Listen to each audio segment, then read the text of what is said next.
The Bible says in John chapter 3, verse 16, For God so loved the world that He gave His only begotten Son, that whosoever believeth in Him should not perish, but have everlasting life.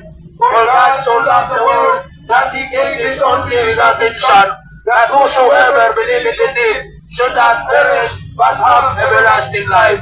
For God so loved the world that He gave His only begotten Son, that whosoever believeth in Him should not perish, but have everlasting life. the Bible says in Acts chapter 16, verse 31, Believe on the Lord Jesus Christ, and thou shalt be saved. Believe on the Lord Jesus Christ, and thou shalt be saved. Believe on the Lord Jesus Christ, and thou shalt be saved. Jesus saves sinners. Jesus loves you. Jesus died for you. And to God be all the glory.